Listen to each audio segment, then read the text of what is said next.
Welcome back to the Crochet Creatives with my friends at yarnspirations.com. I'm your host Mikey. Today is the Elizabeth stitch, a nice dense stitch. It is actually a combination of a simpler version of the bean stitch, and it is a double-sided pattern as you see, and we're going to get started right away. The multiples to do this are multiples of 2 plus 4 to keep the balance.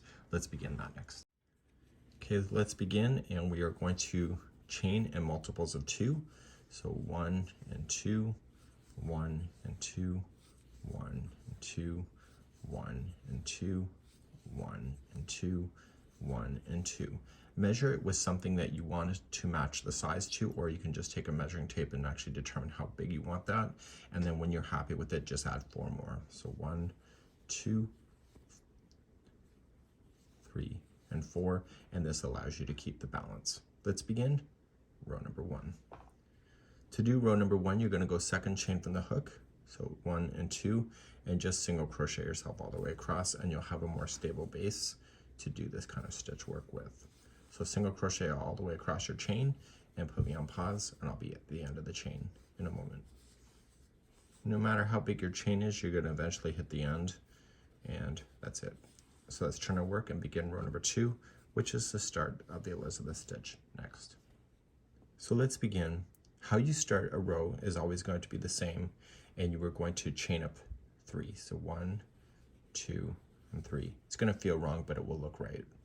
In the same one that you're coming out of, right here, you are going to then apply the Elizabeth stitch. How you do that is that you're just going to stick your hook right into the stitch work, pull through, and then you're going to yarn over, and going into the same stitch work, yarn over and pull through.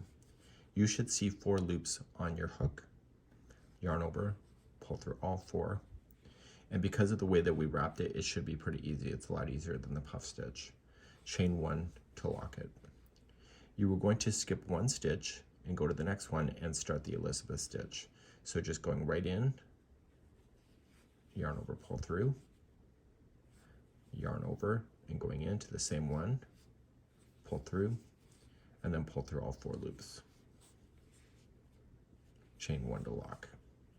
Skip 1 and keep doing this. So going in, pull through, yarn over, and in, pull through, and pull through all 4.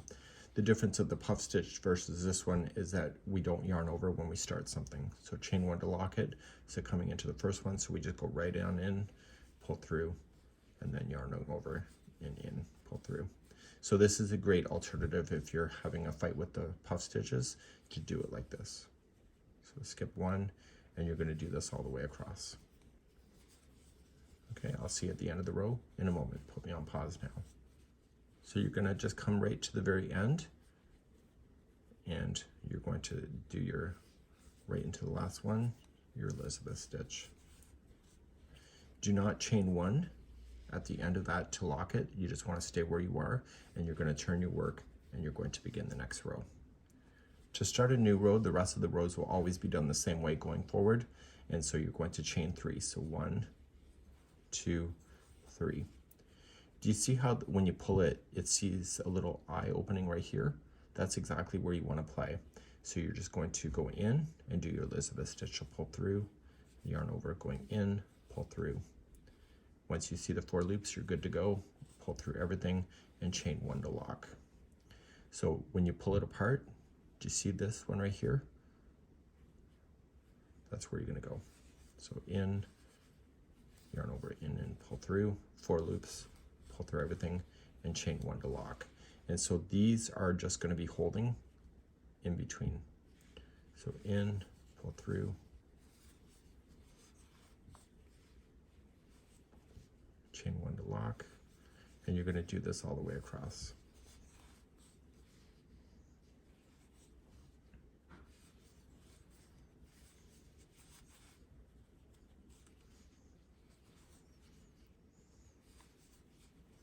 So you can see the stitches are easy to determine where they're going to go. Your tension obviously is going to matter, but make sure you do watch that last one, which I'm about to demonstrate. So if you're not there, put me on pause. And if you're ready, just chain 1 before you do the last one. So in the same positioning, see right there, that you're going to start your Elizabeth in, And at the end of this one here, when you pull through all 4, do not chain 1 to lock, just turn your work, and you're going to begin the next row, which I'll demonstrate in a moment. So to start another one, you chain 3, and you just pull it apart. You see it's right there. That's your first one of the first one.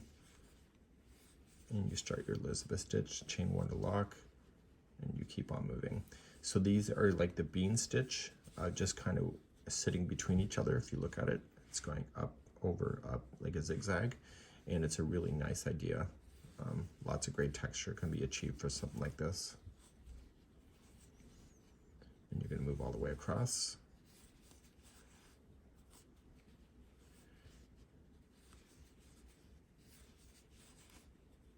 And I'm going to show you a cheating technique in just a moment of how to know when to finish, because you're going to want the balance with the first single crochet line that we started with. So when you get all the way to the end, don't forget you are going to come right into the same one, the same space.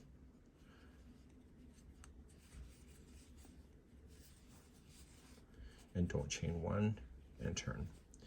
So what happens when you want to finish this thing? I'm going to show you a little cheating technique now. So you're going to want to go back and forth, but you're going to want the last row to be a single crochet row across that will match the look of it. See where the tail is? This means that if I go across with single crochet right now, it'll match. But if it's the other way, if this tail's on the other side, it won't be. So when you're ready for it, what's going to happen is your last row will just be a chain 1, and you are just going to apply a single crochet in each of the stitches and chain 1 spaces that you created all the way across. And this will bring it back to balance with the beginning row and the last row looking the same, and the Elizabeth stitch is just floating in between. So even if you wanted to do a blanket or something and you just wanted to give it a bit of texture relief, this is a great way to separate sections out if you wanted that. And you can make the Elizabeth stitch a completely different color, and then these single crochet rows you can do something else so that it really pops it out when you get there. So you're going to come right to the very end, which includes that chain 3, and therefore you would have the nice balance just like you see. And this would be the Elizabeth stitch, and we hope you've enjoyed this today.